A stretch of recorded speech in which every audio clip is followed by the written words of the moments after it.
En fait, à partir de ce premier terrain, loméen, ou zongolais, comme les jeunes du quartier Zongo s'appelaient eux-mêmes zongolais. Donc c'était intéressant, je trouvais que c'était... En fait, ils remplaçaient une identité urbaine, ils substituaient cette identité urbaine à l'identification ethnique au départ. Donc ça m'a incité, ça aussi, à m'interroger sur l'importance que pouvaient avoir les espaces. On n'était pas loin de l'idée du ghetto, dans la version neutre, enfin je veux dire non émotionnelle et non politique, etc. Mais je suis revenu après à cette histoire du ghetto, qui est quand même le lieu dans lequel on tolère la présence des étrangers. C'est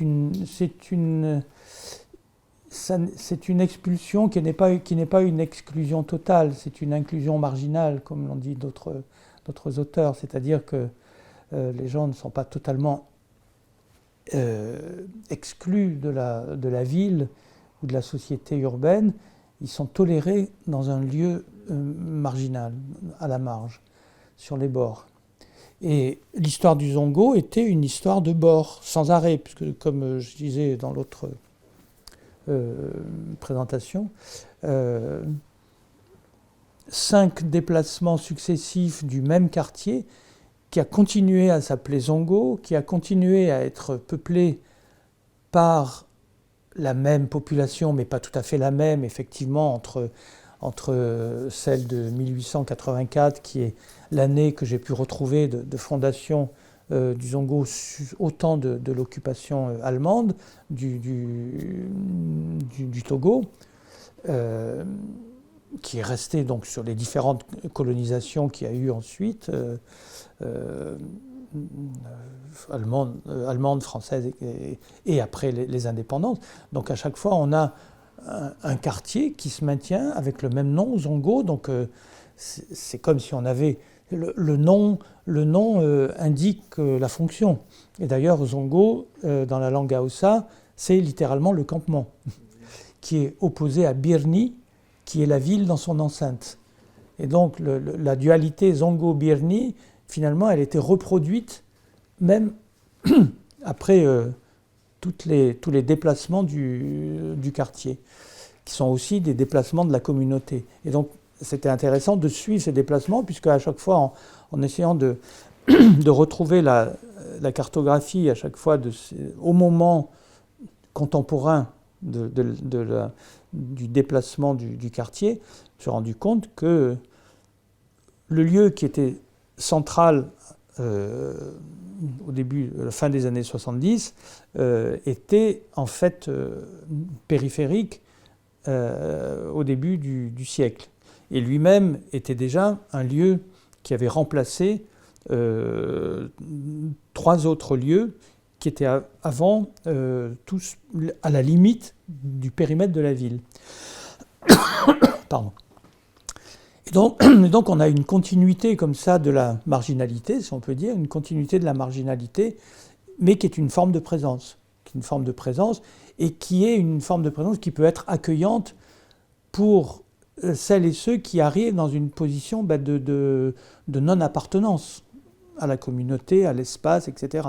Donc les étrangers, ceux qui ont de l'extranéité, l'étranger au centre de la non-appartenance, l'extranéité d'être d'une autre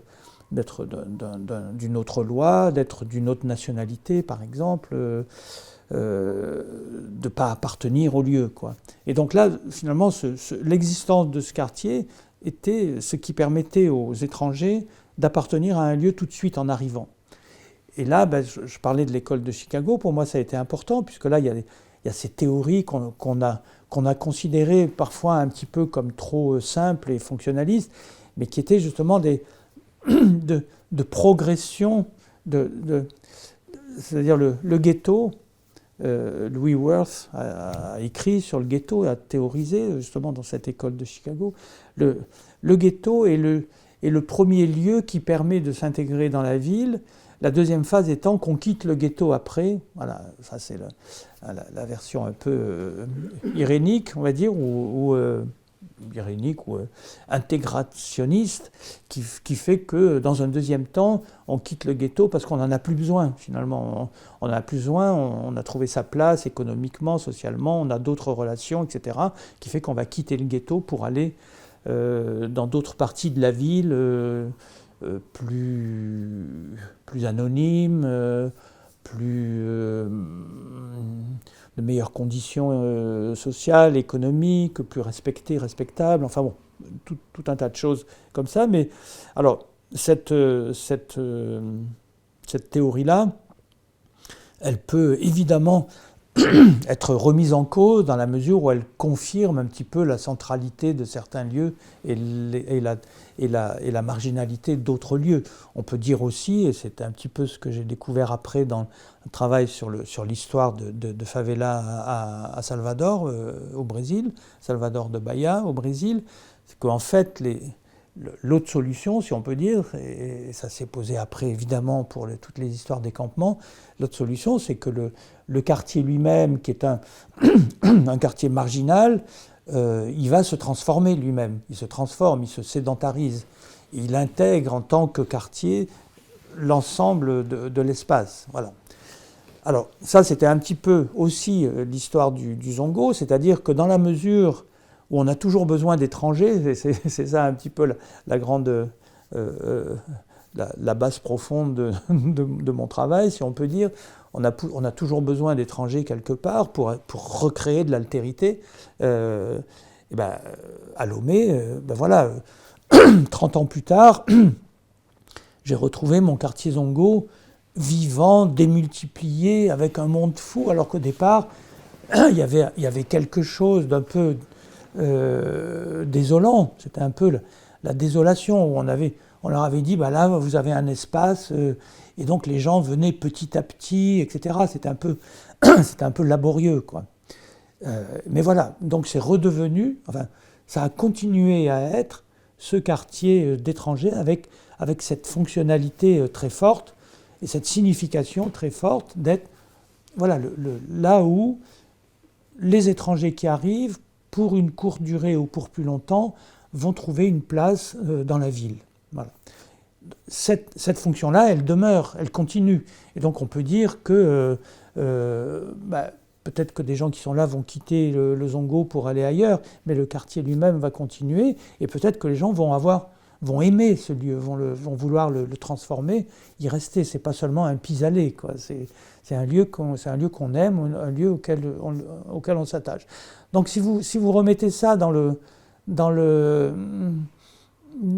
une conception plus générique de tout un tas d'espaces qu'on considère marginaux, que ce soit les ghettos américains, que ce soit les camps de réfugiés, les campements, que ce soit les banlieues, première, deuxième ou troisième banlieue, que certains en France appellent des ghettos, et ben vous voyez qu'en fait, il y a ces deux solutions qui existent. Soit c'est simplement le lieu d'arrivée, parce que c'est le lieu où on est moins étranger qu'ailleurs, et puis après on va le quitter. Soit c'est le lieu d'arrivée, effectivement, mais où finalement on transforme le lieu et on s'y trouve bien, comme étant une des manières d'habiter la ville. Alors de ces réflexions, j'ai fait progressivement à la fois des ouvrages et puis des conférences, des cycles de conférences, notamment à l'ULB, où c'est à la suite d'un cycle de conférences sur ces thèmes de l'anthropologie de la ville que j'ai d'abord publié cette esquisse d'une anthropologie de la ville, à l'invitation des collègues de l'ULB, et puis après que j'ai transformé, et augmenté et transformé dans un ouvrage qui pour moi donne un petit peu mon point d'aboutissement de la réflexion, qui qui s'appelle Anthropologie de la ville, tout simplement, et qui a été publié au PUF en 2015. Dans cet ouvrage-là, j'essaye de refaire un petit peu le cheminement, qui a été le mien, mais qui est aussi un cheminement théorique, c'est-à-dire d'une part que l'anthropologue n'appréhende jamais la ville dans sa totalité, mais deux choses. D'une part, ça remet en question la délimitation même de ce qu'est une ville. Et quand on s'interroge sur l'autorité municipale, par exemple, quelle est l'autorité municipale sur un lieu, on délimite, on fait une carte, et on sait très bien que les cartes ne sont jamais neutres, donc elles choisissent des lieux qui vont faire partie de la ville et d'autres qui ne vont pas en faire partie. On revoit ça maintenant à propos des régions métropolitaines, par exemple, ou des communautés de communes. On n'arrête pas de retracer des frontières, finalement, en demandant qu'est-ce qui appartient, qu'est-ce qui n'appartient pas à la ville. Et donc, mon point de vue, c'est de dire, oui, les anthropologues n'ont pas d'appréhension, ne peuvent pas avoir, par leur méthode de l'ethnographie, d'appréhension de la totalité de la ville, mais cette totalité de la ville, finalement, qui l'a et en quoi est-elle plus vraie que l'autre appréhension des anthropologues, qui est une appréhension, alors que j'ai définie là avec mes outils et mes définitions à moi, qui est à la fois plus, on va dire, phénoménologique, c'est-à-dire c'est l'expérience que je fais de la ville, mais que je fais moi comme anthropologue, mais en concluant, en déduisant que je ne suis pas le seul à le faire et que tout le monde, finalement, découvre la ville ou a une image de la ville à partir de son expérience. Bon. Et donc, on a des parcours. Et donc là, il y a toute une partie qui est assez ancienne maintenant, de représentation de l'espace. Même, on essaie de savoir, par exemple, les cartes mentales que les gens font de la ville ou de certaines questions dans la ville à partir de leur propre expérience, par exemple. Et donc, je fais ça aussi, je commence là-dessus dans l'ouvrage Anthropologie de la ville, par cette expérience personnelle que j'ai pu avoir à un moment donné de la ville de Salvador de Bahia, revenant ensuite sur l'appréhension de la ville de Lomé, que j'ai eue en marchant, en essayant de découvrir, en me perdant dans la ville. Voilà, j'ai dit, il faut d'abord se perdre dans la ville pour essayer d'en avoir une représentation. Voilà. Là encore, les travaux de l'école de Chicago m'ont bien aidé parce que ils avaient développé toutes ces réflexions sur l'espace et notamment l'idée des régions morales. On peut appréhender la ville à partir des régions morales, mais peut-être plus généralement des blocs de subjectivité auxquels on associe tel ou tel espace. Les lieux où on a peur, les lieux où on se sent en sécurité, les lieux qui seront charmants, les lieux qui sont laids, les lieux où on ne va jamais, puisqu'il y a des lieux où on ne va jamais dans les villes, et donc finalement on sait qu'ils appartiennent à la ville, mais on n'en a pas d'expérience personnelle, donc finalement on n'en a que des fantasmes, que ce soit de peur ou d'attirance, ce ne sont que des représentations. Et tout ça compose ce que j'ai décrit comme un hologramme, c'est-à-dire une totalité en décomposition, et finalement chacun recompose sa totalité qui est différente de celle des autres, et pourtant tous, on est dans la même ville à recomposer nos totalités différentes. Voilà, c'est être ensemble en étant différents, d'une certaine façon. Ça, c'est la première réponse que je fais à cette impossibilité de l'anthropologie de saisir empiriquement, ethnographiquement toute la ville. Et l'autre chose, c'est de faire ce qu'on fait toujours dans cette anthropologie du présent, c'est-à-dire j'enquête sur une situation ethnographique et de cette situation, j'examine ses contextes et donc j'appréhende la ville à partir d'un certain nombre d'espaces et de situations que mon ethnographie me permet d'appréhender. Je les décris, j'en décris une autre et j'essaye de voir quelle composition ça me fait de la ville en tant que contexte qui est commun à l'ensemble de ces situations, et en me demandant à chaque fois est-ce que c'est le fait d'être dans la ville qui détermine telle ou telle situation, ou c'est le fait que d'être dans le monde, par exemple, en changeant d'échelle, en jouant sur les échelles, comme on dit. Ou bien est-ce qu'il faut aussi toujours, évidemment, restituer l'historicité des gens, donc éventuellement, s'ils viennent d'ailleurs, eh ben, inclure cet ailleurs dans la compréhension du lieu. Donc chaque lieu, même, du coup, ça donne de la ville ça donne à la ville, dans cette définition-là, une complexité beaucoup plus grande que celle qu'on dirait, je ne sais pas, on oppose le rural et l'urbain, par exemple, ou toutes ces choses-là, le local et le global, etc. Puisque chaque description d'une situation concrète, une situation ethnographique, finalement mobilise un petit peu toutes les échelles d'appartenance et à chaque fois une certaine historicité de la situation.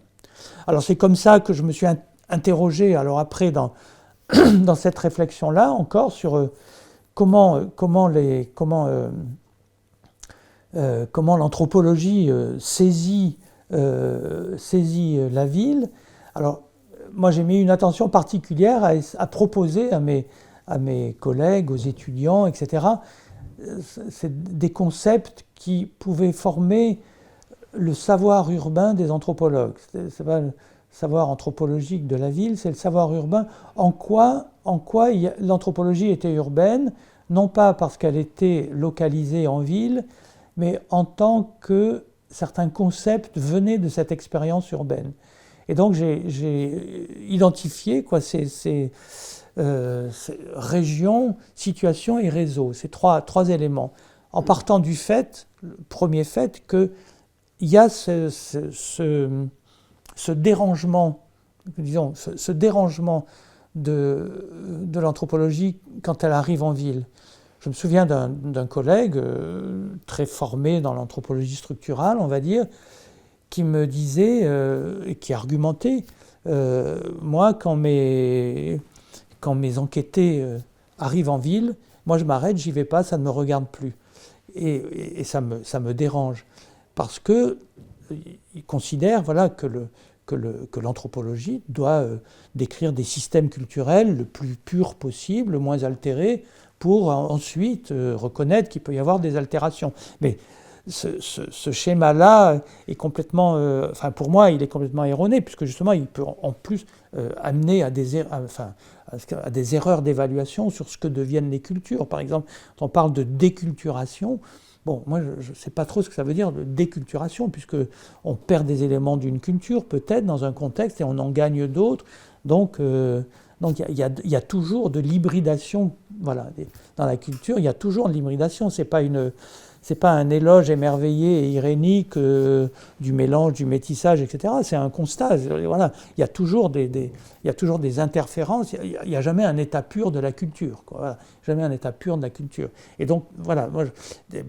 Donc, si vous vous arrêtez en ville, donc, vous avez raté la moitié ou les trois quarts ou 95% de ce qui se passe effectivement dans la tête et dans la vie des gens, quoi. Donc, prenant acte, quoi, de cette difficulté pour les anthropologues à franchir, quoi, on peut dire, le pas d'aller dans la ville et de considérer qu'on est toujours dans des terrains ethnographiques et on est toujours dans de l'anthropologie, je me suis intéressé à systématiser un petit peu ces trois termes, donc autour du phénomène de l'individualisation. Les personnes qui arrivent en ville, même si elles se regroupent par diaspora, originaires de tel lieu, etc., elles sont quand même dans un processus d'individualisation, et donc d'individuation dans la mesure où elles sont amenées à se penser seules en tant qu'individus de plus en plus, et moins en tant que personnes relevant d'un collectif ou représentant un collectif. Donc cette individualisation, si on l'admet comme vraie, du point de vue de l'anthropologue, on doit recourir à un certain nombre de questions, de notions. Et donc c'est pour ça que les notions de région, voilà, par lesquelles j'ai repris un petit peu l'idée de l'école de Chicago sur les régions morales, mais en l'amplifiant un petit peu, en évoquant, voilà, ce que je viens d'évoquer tout à l'heure, à propos des régions de la ville dans lesquelles on se sent plus ou moins à son aise, on se sent chez soi, ou au contraire on se sent menacé, etc., etc. voilà, cette notion de région morale pouvant être plus généralisée, davantage située au niveau des représentations de la ville. La notion de situation, dans la mesure où effectivement on ne vit pas dans des cadres toujours préétablis, mais de plus en plus dans des situations de plus en plus imprévues ou extraordinaires, des situations qu'on ne connaissait pas, pour lesquelles on n'était pas forcément préparé, mais aussi où on reproduit parfois des rituels. Donc j'avais distingué un peu les différents types de situations régulières, irrégulières, rituelles, etc., pour essayer d'identifier, à défaut du présupposé d'une communauté préexistante, mais justement de définir un petit peu, de donner quelques clés pouvant aider à comprendre les situations qu'on observe dans un cadre qui est a priori désordonné. Et le troisième concept qui me semble important, c'est celui de réseau. Alors là, je suis allé chercher beaucoup moins dans l'acteur réseau de Bruno Latour et beaucoup plus ce qui était avant pour moi, et je pense que Latour a dû s'en inspirer aussi, qui était la sociographie des réseaux des années 50, là encore liée à l'école de Manchester, et qui était de décrire de la manière la plus précise possible. Alors dans le cas de la sociographie des réseaux des années 50, c'est tellement précis que ça devient presque mécanique. Alors c'est un petit peu trop, mais c'est vrai que ça peut aider à identifier ce que sont des réseaux en étoiles, par exemple, ou des réseaux de réseaux, ou bien des têtes de réseaux, etc. Et donc, à ce moment-là, on s'aide avec ces concepts à reconstituer ce que peut être le lien social, pour le dire dans des termes plus habituels, voire une certaine appartenance à des communautés, certes bien fragiles, mais quand même très présentes, dans des contextes urbains où a priori on n'a pas le donné, on n'a pas cette appartenance ou ces communautés comme un donné, et où donc il faut la reconstruire, il faut la refaire dans la description. Donc ça, ce travail-là, pour moi, ça a été important, puisque ça consistait à donner un peu les outils de description et d'observation, description et analyse pour les anthropologues dans le contexte urbain. La deuxième chose, c'est d'essayer effectivement de revoir le rapport à ces espaces en reprenant un petit peu les notions inspirées pour une part du travail de Marc Augé, avec la réflexion sur les lieux et les non-lieux, mais en donnant de l'importance, plus que ça n'a été commenté, sur l'idée de lieu, justement, le lieu étant un espace dans lequel on s'identifie, dans lequel on a des relations, dans lequel on a de la mémoire du lieu, de la mémoire des personnes, de la mémoire du groupe. Et donc ces trois concepts, ces trois notions-là, elles sont importantes pour encore définir un attachement au lieu, éventuellement dans des contextes urbains. Dans certains secteurs de favelas, par exemple, au Brésil, on a cette mémoire. Évidemment, dans la forme du ghetto, on a cette mémoire, ces identifications et ces relations. On l'a moins dans d'autres régions de la ville, mais on peut voir parfois des formes de lieux ou de localités qui se reconstruisent. La localité est une notion importante qui croise. La localité, c'est un peu de la forme d'Appadurai, d'Arjuna Appadurai, qui a énormément apporté avec cette réflexion sur la fabrique de la localité. La localité n'étant pas quelque chose qui existe en soi, mais quelque chose qui est toujours construit. Alors pour lui, effectivement, par des rituels. Et de ce point de vue-là, je pense qu'il y a un apport intéressant pour aider à observer et décrire comment du lieu se reforme, comment de la localité, c'est-à-dire de l'appartenance à une localité, se reforme dans le contexte urbain, par exemple à partir des rituels. Et donc je me suis intéressé aussi, dans le contexte urbain, aux non-lieux, aux espaces de non-lieux, aux espaces de carrefour, de croisement, etc., pour voir, effectivement, pouvoir isoler un petit peu un genre d'espace où il y a des observations intéressantes à faire de ce point de vue-là, et puis ce que j'ai appelé les hors-lieux, c'est-à-dire à la limite, presque dehors, mais encore à la limite, sur la frontière, qui étaient un petit peu mes terrains de prédilection, avec toujours la question qu'est-ce qu'on fait de ces hors-lieux, de ces lieux de la limite, de ces lieux frontières? Est-ce qu'on va le quitter pour aller vers le centre ou rester sur les bords? À partir de là, il y a toute une réflexion à la fois inspirée d'Henri Lefebvre sur la question du droit à la ville, et donc le rapport entre marginalité et centralité, qui est important dans la réflexion de Lefebvre. On ne l'a peut-être pas assez souligné, mais effectivement, la prise d'espace est une question importante qu'on peut associer à la prise de parole. Et mes enquêtes sur les carnavals, j'y reviendrai, mais ont été beaucoup imaginées, conçues comme des prises d'espace et des prises de parole. C'est-à-dire, on conquiert les espaces, éventuellement des espaces dont on peut être exclu, mais à l'occasion de certains rituels, on peut sortir de son espace assigné pour aborder d'autres espaces centraux, éventuellement. Dans le cas du carnaval, c'est important, la ville, le centre de la ville pour les carnavals, et on conquiert ces espaces et on les occupe, et en même temps, c'est des lieux de prise de parole. C'est pour ça que je termine aussi cette réflexion sur l'anthropologie de la ville comme une anthropologie de la culture dans la ville, qui est une forme peut-être de la culture urbaine, mais ce que je veux dire par là, c'est qu'on est toujours à décrire des performances, c'est-à-dire des acteurs qui s'engagent dans l'espace urbain, dans des formes de transformation des espaces urbains, à partir de certaines formes rituelles, carnaval et autres, quoi.